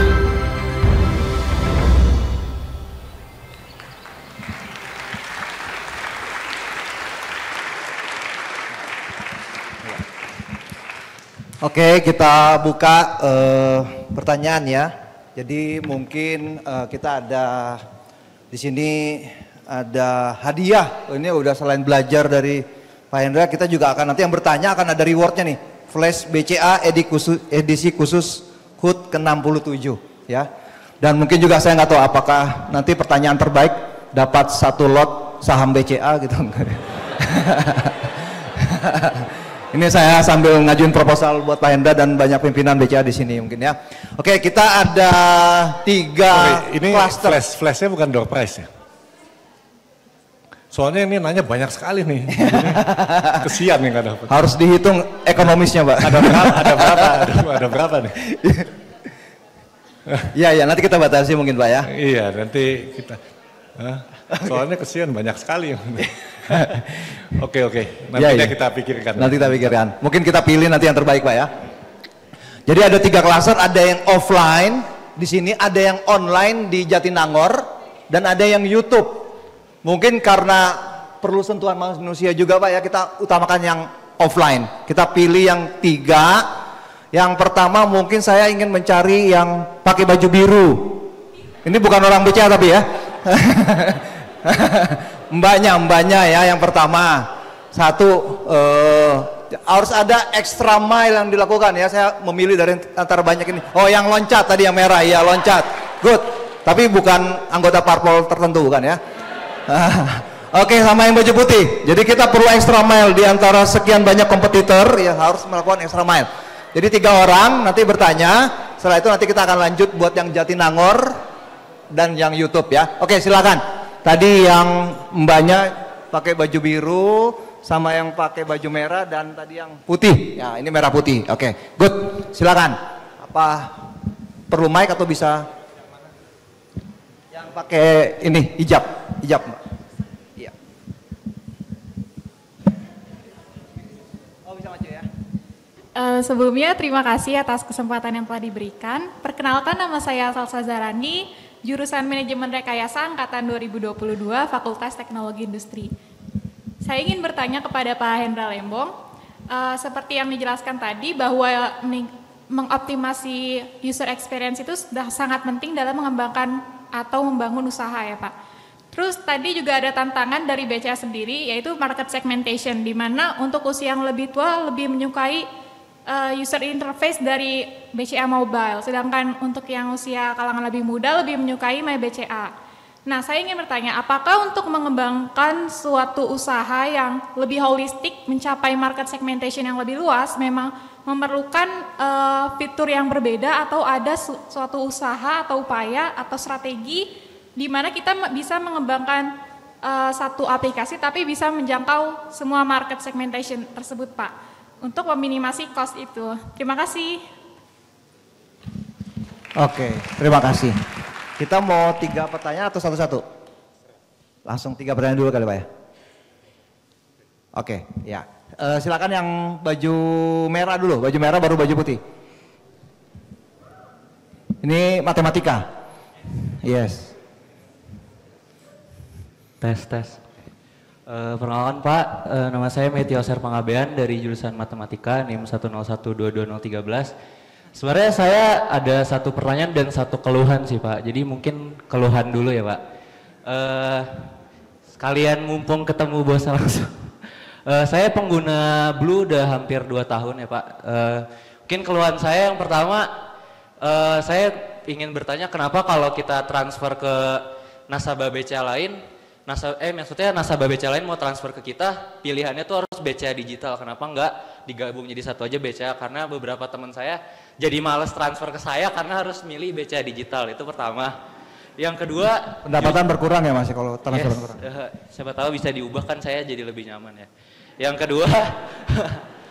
kedua sebenarnya ini lebih ke user experience-nya sih Pak. Menurut saya berbandingkan dengan aplikasi lain, jujur untuk aplikasi Blue ini cukup berat ya Pak, karena loadingnya menurut saya cukup lama. Saya nggak tahu HP saya yang jelek atau apa, tapi menurut saya dibandingkan aplikasi lain, Blue ini cukup berat. Itu aja sih Pak keluhannya. Semoga Blue lebih baik lagi. Soalnya saya juga sangat terbantu karena saya nggak suka pakai kartu, jadi saya kalau transfer ke orang tua yang dari kota lain jadi nggak perlu kartu, jadi itu sangat bagus. Yang kedua ini pertanyaan saya sih Pak, tadi kebetulan saya menarik juga tadi di tren Twitter kan ada Satpam BCA. Saya penasaran, misalkan kita kan mahasiswa mungkin beberapa ada yang ingin jadi ketua organisasi atau kepanitiaan, mungkin punya value-value yang ingin diteruskan sampai ke istilahnya jabatan paling bawah. Kan Pak Hendra sendiri sebagai wakil presiden direktur mungkin punya nilai-nilai yang ingin ditanamkan ke staf-stafnya. Nah saya penasaran kok bisa sampai setara Satpam BCA, mungkin dari Pak Hendra ke Satpam BCA itu sangat jauh jaraknya, dan saya sangat penasaran karena saya sendiri kalau misalkan memimpin organisasi atau kepanitiaan, untuk ke staff yang istilahnya jaraknya nggak begitu jauh ya, tapi itu untuk menanamkan value-value yang ingin saya sampaikan aja sudah sangat sulit. Mungkin itu yang ingin saya sampaikan. Terima kasih Pak. Oke, terima kasih Mas. Luar biasa ya, kadang-kadang komplain ini bisa jadi sumber inovasi buat perusahaan ya. Ini langsung ditangkap sama Pak Hendra. Oke, next yang baju putih tadi. Ya silakan. Ini Real Madrid, pendukung Real Madrid bukan? Oh bukan.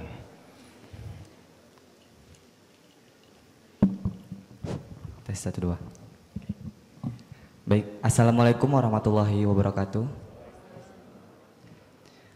Baik, nama saya Arif Setiawan. Saya dari Fakultas SAPPK dari Prodi Perencanaan Wilayah dan Kota. Saya di sini sebagai mahasiswa pertukaran mahasiswa Merdeka dari Aceh. Di sini dari Universitas Syah Kuala. Jadi saya sini bertanya sedikit ya Pak ya, mungkin nggak terlalu berbobot karena di sini langsung ketemu sama orang yang dari BCA-nya langsung. Kan BCA ini termasuk ke dalam daftar bank terbesar di Indonesia nomor 2 kalau nggak salah. Saya ada baca dari sumbernya dari CNBC Indonesia. Nah, di situ Pak pertanyaan saya kan Pak, saya ingin nanya sih Pak, keunggulan dari bank ini daripada bank yang lain, karena mungkin bisa meyakinkan saya sebagai nasabah, kenapa sih harus memilih bank BCA tersebut? Karena kan kalau kita memilih bank yang tepat itu adalah keputusan yang penting yang dapat mempengaruhi kenyamanan dan eksistensi pengelolaan lingkungan keuangan kita. Mungkin segitu saja pertanyaan dari saya. Wassalamualaikum warahmatullahi wabarakatuh. Apa bedanya BCA sama bank-bank yang lain ya? Apalagi nanti bank digital. Blue bedanya apa? Oke, mungkin 3 pertanyaan Pak Hendra mungkin bisa dijawab. Oke, terima kasih pertanyaannya. Yang pertama itu kalau yang baju biru itu beasiswa BCA katanya. Jadi semoga sukses ya. Dan siapa tahu bisa join juga nanti. Oke, nah yang satu aplikasi itu yang kita semua mau dan itu memang masih memungkinkan tergantung produknya. Di Indonesia ini bank ada 108 gitu ya. Tidak termasuk BPR. Jadi itu semua tuh masing-masing kasih, ada kasih diskon ini itu. Jadi itu istilahnya nasabah itu banyak pilihan. Nah kalau nasabah banyak pilihan memang agak sulit satu aplikasi.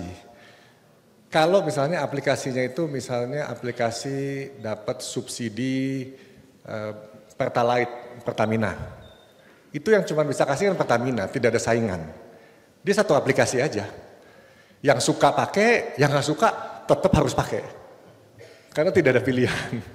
Gitu ya. Nah susahnya di Indonesia ini dengan tingkat pendidikan yang berbeda, selera juga bisa berbeda. Kita ada 300 lebih dialeks bahasa di Indonesia yang memang dari Sabang sampai Merauke itu seleranya beda-beda. Jadi memang agak susah.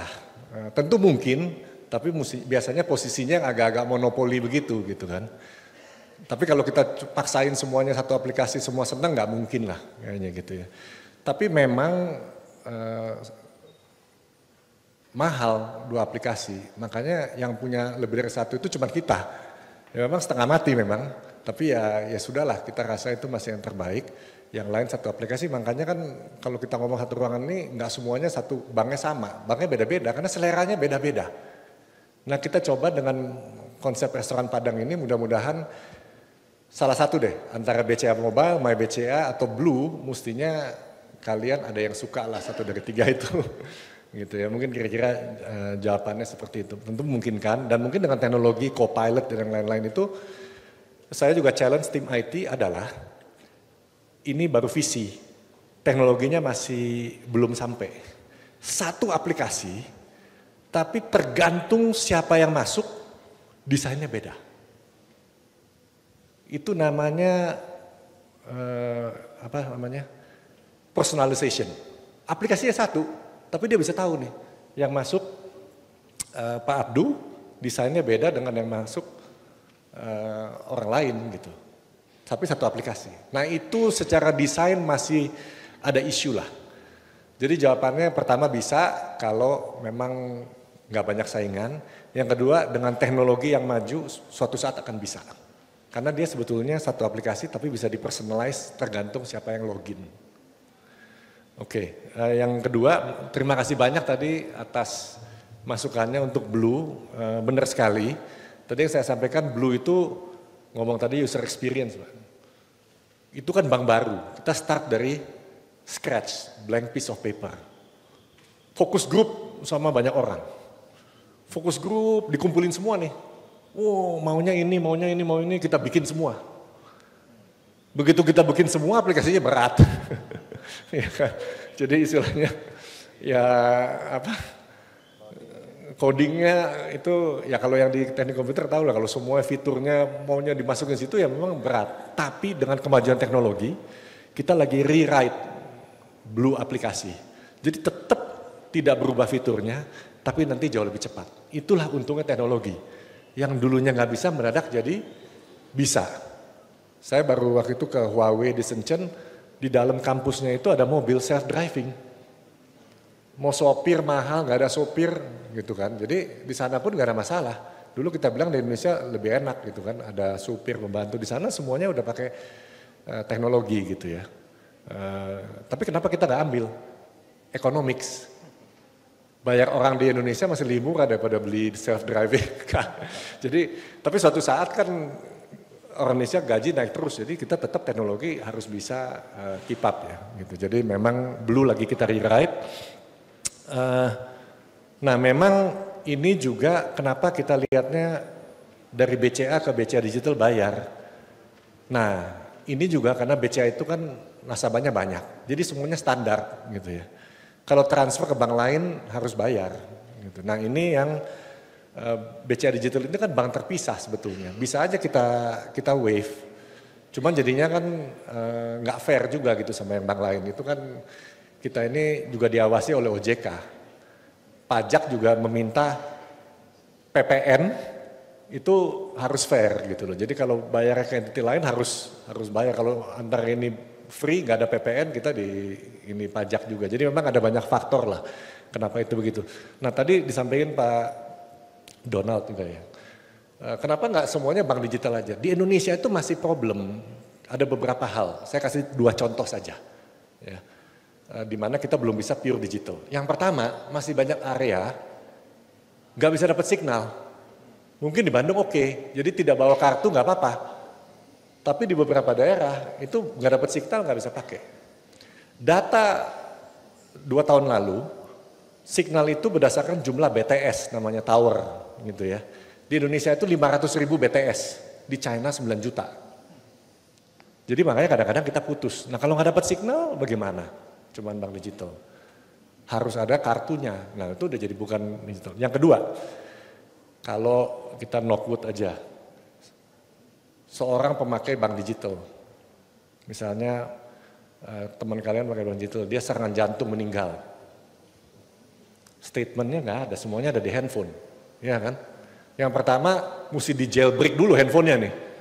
Semua cari tahu, dia tuh pakai bank mana aja nih bank digitalnya. Bisa masuk, oke. Habis itu mau minta uangnya kan, ahli warisnya mau minta uang. Tapi semuanya digital. Tapi adanya sertifikatnya semuanya paper. Dia nggak ada kantor di sini. Repot sekali. Ya kan? Nah kalau Blue, karena dia itu masih part of BCA, nasabah Blue waktu itu yang saya lupa, kalau nggak salah di Kupang ada yang meninggal, keluarganya bisa datang ke cabang BCA. Kita bantu dengan notaris kita, staf kita di BCA untuk Blue. Tapi kalau hanya pure bank digital ada apa-apa, uangnya bagaimana, siapa yang cari? Dan itu masih di hukum kita, kenapa kita masih banyak yang pakai kertas juga, pada saat ahli waris berantem nanti ini punya uang siapa, itu semuanya butuh masih dokumentasi kertas. Dokumentasi digital secara hukum masih sedikit challenging. Nah ini masih ada PR juga di infrastruktur Indonesia untuk semua bisa jadi digital. Makanya kita istilahnya masih hybrid, digital bisa, tapi rekodnya mesti ada yang non digital juga. Nah mengenai Satpam, Satpam ini tentu di-develop udah banyak tahun. Ya tentu training, budaya, training kita juga memang cukup bagus lah. Kita ada akademi kita di Sentul, besar sekali, kita juga rekrut dari SMA, dan sebagainya. Dan waktu kita interview Satpam, kita bukan cuma lihat adalah Satpam ini orang badannya gede dan secara performance jago. Enggak.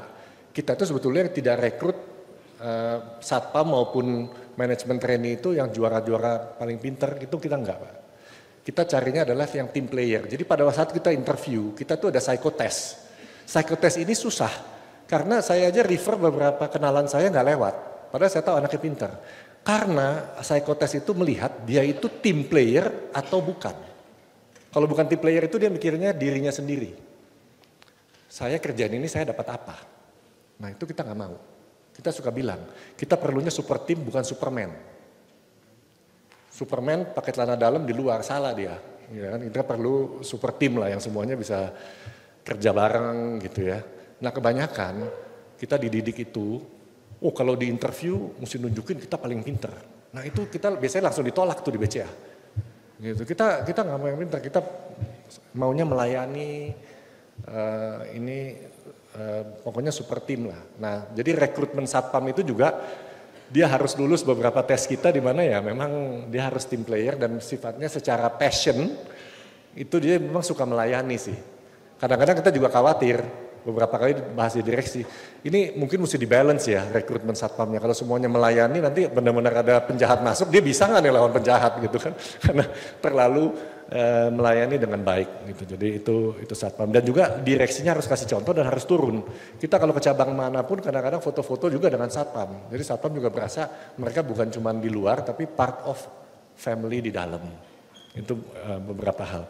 Nah lalu yang terakhir itu BCA tadi bedanya ya dengan bank lain. Ya ini memang susah karena saya nggak mau ngomong bank lain, setiap bank itu punya kekuatan masing-masing. Yang kita coba adalah ya tadi restoran Padang. Kita coba setiap menu itu terbaik. Tapi masalah terbaik ini kan masalah selera. Ya. Yang beberapa kekuatan saya highlight. Yang pertama adalah Halo BCA kita. Kalau lihat produk fitur semua ya, itu biasanya fiturnya ya mirip-mirip lah. Tapi pada saat kalian bermasalah, kartu hilang, transfer salah, perlu butuh informasi tambahan, itu kalau kalian call Halo BCA, itu biasanya servisnya yang saya dengar sih cukup baik dibandingkan tempat lain. Dimana pada saat kalian bermasalah, kita itu berusaha bantu secara extra mile yang tadi disampaikan. Nah kenapa kuncinya Halo BCA kita itu mungkin bisa lebih bagus ya. Nah ini kan pakai data industri. Customer service itu biasanya tuh orang lihatnya customer service itu bukan role yang sangat penting. Tapi di kita ini menjadi kunci yang sangat penting. Kita punya customer service di BCA 4.000 orang. Yang permanen itu cuma 100-an lebih, yang lainnya kontrak. Turnover rate-nya kalau di industri customer service itu di sekitar 20%. Soalnya capek kan, setiap hari diteleponin, dimarahin lagi. Ya kan? Dan orang tuh kalau telepon marah-marah tuh. Jadi di Halo BCA kita kata nomor 1 yang dipakai, yang top word nomor 1 dipakai itu anjing. Nah kalau yang terima seharian dimaki-maki orang kan capek juga, akhirnya keluar. Jadi banyak dari Bandung, kalau anjing banyak dari Bandung gitu.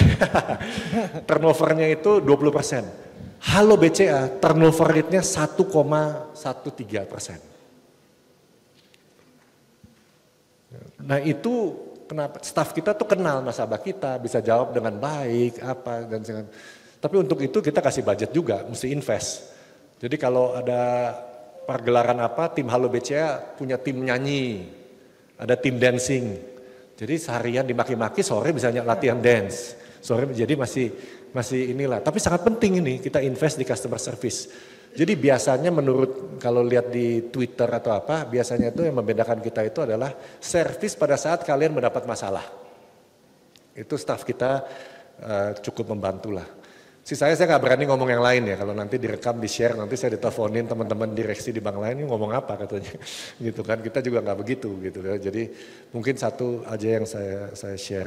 Tapi kalau teman-teman mungkin tadi saya lupa sampaikan, kalau ada mau bertanya BCA di sini, saya mau kenalin Pak Waminto, bisa berdiri sedikit, ini Kepala Wilayah Jawa Barat gitu ya. Nah jadi kalau ada apa-apa tolong bisa dieskalasi juga gitu. Dan juga mungkin ada Bu Hera juga bisa berdiri juga di sini sebagai ini ratu kita yang desain semua bakti BCA ya gitu. Jadi semua yang tadi kita coba mesin ini semua saya itu cuma tamu doang, ini semuanya diatur Bu Hera dan tim. Nggak bisa sebutin nama satu-satu. Terima kasih banyak Bu Hera dan tim. Terima kasih juga teman-teman ITB yang udah bikin acara ini. Nah, saya nggak tahu apa masih ada waktu untuk pertanyaan atau? Iya ini sebenarnya banyak ada ya, dari tapi YouTube sama ini ya. Pinginnya satu gitu. dua lah dari satu dua ya. deh. Oke. Yang dari online. Bisa ya panitia ya, kita di satu pertanyaan mungkin dari Jatinangor atau YouTube. Oh udah tampilin. Oke, good. Saya bacakan ya Pak ya. Jadi dari YouTube Teknik Industri, bagaimana kita bisa unggul dalam penjualan walaupun harga jual kita tinggi? Apakah BCA merekrut data scientist atau bekerja sama perusahaan lain, serta bagaimana kita membangun kerjasama dengan perusahaan besar padahal baru membangun usaha tanpa relasi sebelumnya? Ini dari YouTube. Bapak mau langsung jawab? Ya boleh. Oke, terima kasih pertanyaannya. Ya kalau harga jualnya tinggi cuma bisa laku kalau memang fiturnya juga benefitnya lebih tinggi dari yang lain. Itu namanya harga premium katanya. Kayak katanya teman-teman yang beli tas mahal, kenapa beli tas mahal? Secara function lebih ini, tapi ya katanya ada yang lihatnya kualitas, ada yang lihatnya desain. Ujung-ujungnya itu gitu kan. Jadi perbankan makanya kenapa ada tetap bisa pakai biarpun biaya adminnya lebih mahal. Ya karena ternyata lebih nyaman. Jadi bisa aja, tapi harus benefitnya lebih tinggi dari yang lain. Apakah merekrut data scientist? Iya. Jadi di tim IT aja tim datanya itu udah ada hampir 200. Udah cukup banyak. Gitu ya. Jadi memang tadi kita terus rekrut juga data scientist. Nah, bagaimana membangun kerjasama dengan perusahaan besar tanpa relasi? Tadi kan saya sampaikan ada passion, purpose yang politics. Ya, kadang-kadang memang kalau nggak kenal lebih susah, tapi kalau produknya unik pasti bisa. Tapi kalau enggak, mesti cari jalan. Di sini mungkin bisa tanya, oh Pak Donald kan kenal, minta tolong Pak Donald. Itu ya memang part of human communication, selalu pasti ada jalan lah, gitu ya. Yang penting nggak nyerah, coba melalui website, melalui ini itu. Kalau nggak bisa minta tolong sana sini, jangan sungkan-sungkan minta tolong. Itu aja yang titipan. Kalau nggak bisa, tidak ada yang tidak bisa. Minta tolong terus, suatu saat ada yang bisa menolong, yang bisa kenalin. Nah mungkin lanjut aja ya, karena waktu dari daftar teknologi yang tadi. Nah oke, benar. Cyber security itu biasanya Pak, saya suka kasih seminar khusus cyber security selama 1-2 jam. Jadi memang ini fieldnya sangat menarik dan luas. Cuma kalau saya introduce itu ya biasanya kalau cuma 5-10 menit cuma masuk telinga kiri keluar telinga kanan. Karena memang ini yang mau menarik mungkin kita schedule sesi terpisah. Tapi cyber security ini buat kita topik yang sangat penting. Tadi saya touch sedikit mengenai face biometric. Tapi di kita sekarang ini ada sekitar hampir 200 orang cyber specialist. Gak banyak yang kita bisa rekrut, jadi banyak kita training dari dalam. Tapi di Microsoft Copilot juga ada security module. Jadi harapannya tentu banyak juga bisa di-automate dari segi cyber security ini. Nah, mungkin kalau ada 30 detik, saya kasih share. Ini yang nanya mungkin kan belajar di cyber security. Jadi kita tuh sering dapat serangan. Tapi kok so far ada yang bilang kok BCA aman. Ya kita tentu harapannya aman terus. Karena kita untungnya adalah nasabah kita itu kebanyakan orang Indonesia. Gitu ya. Nasabah kita tinggal di luar negeri nggak terlalu banyak. Dan cyber attack yang berat itu biasanya dari luar negeri, kebanyakan dari Rusia. Jadi itu dia siram melalui network kita ratusan gigabyte supaya sistem kita langsung pelan. Itu cyber attack gitu kan, bikin kekacauan. Kayak teroris itu kan begitu, mau bikin kekacauan. Nah untungnya karena yang luar negeri kita nggak banyak, kita biasanya kalau itu pun lewat dari security kita tutup yang luar negeri. Nah dia serang nggak bisa, akhirnya dia pergi, orang nyerang juga ada batasnya gitu kan. Nah itu kenapa beberapa teman komplain gitu, kok saya lagi di Singapura nggak bisa, kita stop dulu karena ini ada serangan besar gitu. Itu kalau lewat firewall kita, kenapa? Firewall itu kan kita tuh kalau kalian pakai BCA Mobile masuk ke belakang kita itu lewatin 7 firewall. Loh kenapa banyak sekali? Soalnya setiap firewall software bilang dia bisa blok tipe virus gini. Ntar ada firewall lain lagi bilangnya virus beda lagi. Kita kadang-kadang nggak tahu nih virus yang mana kita butuh, mana yang nggak tahu. Udah kita beli aja semua. Tapi kita nggak bisa beli semua juga. Sistemnya jadi pelan. Jadi BCA Mobile dengan speed begitu, kalau misalnya 7 firewall kita bikin 2 firewall pasti lebih cepat lagi performance-nya. Tapi nanti kalau serangan bahaya. Nah itu kita terus invest. Begitu banyak firewall. Mungkin saya stop itu karena memang cyber security bisa ngomongnya 1 jam sendiri, tapi topik sangat menarik. Bisa diatur sesi. Bisa next time berikutnya Pak ya. Terima kasih ya. Ya terima kasih banyak Pak Hendra. Ini luar biasa ya, kita kasih applause ya. Jadi pertanyaan mahasiswa kita banyak. Pinter-pinter ini mahasiswa kita dari ITB ini Pak, dan mudah-mudahan kita doakan bisa mengemulasi ya, bisa meniru seperti Pak Hendra, bisa berkembang karirnya, bisnisnya ke depannya ya. Jadi sukses semua adik-adik kita, sukses semua buat ITB, sukses buat BCA. Kita kasih applause lagi yang paling meriah buat Pak Hendra yang sudah mau berbagi dan sharing buat ITB. Oke. Sukses terus ya buat teman-teman di ITB. Semoga kita bisa bertemu kembali. Amin. Oke, selanjutnya saya kembalikan ke MC ya untuk closing ya. Kepada Bapak Hendra Lembong dan Bapak Donald Christopher Lantu, kami silakan kembali ke tempat.